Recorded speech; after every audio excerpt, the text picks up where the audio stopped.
been studying this field for over 40 years. And HARP scares me because I know what it can do. I know that HARP can be used to control the human mind. We are surrounded and bombarded by millions of megawatts of natural energy because the sun blows a solar wind which crashes towards the Earth.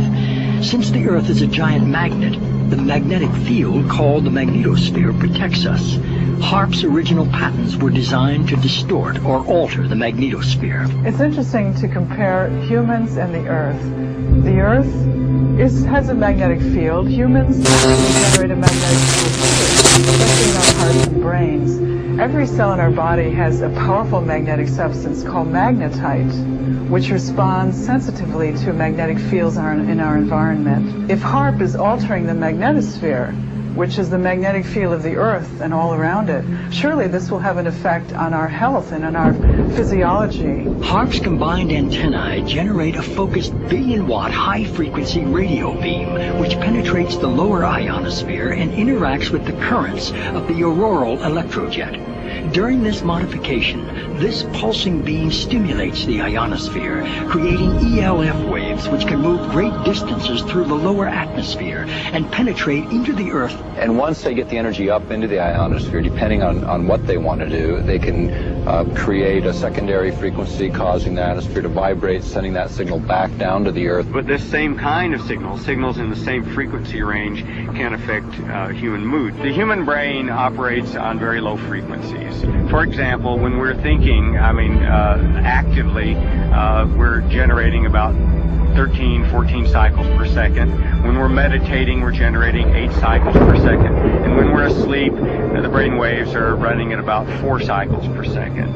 And HARP is capable of generating all of these frequencies. These kinds of signals can control the human brain. And if you can control these frequencies and multiples of these frequencies and various combinations, you can control all kinds of emotions. You can generate happiness, you could generate sadness, you can generate any mood you want. You know, the issue of ELF, extremely low frequencies affecting mental states of individuals, is not new. It goes back to Yale University and the work of Jose Delgado, which is well recognized in the literature. He started first using implants in the brain. He then used radio frequency with implants, and eventually he found that energy at 1/50th of what the Earth naturally produces could in fact, in certain frequency ranges, trigger huge mood swings. This document from Maxwell Air Force Base lays out the use of electromagnetic weapons technologies for debilitating human beings.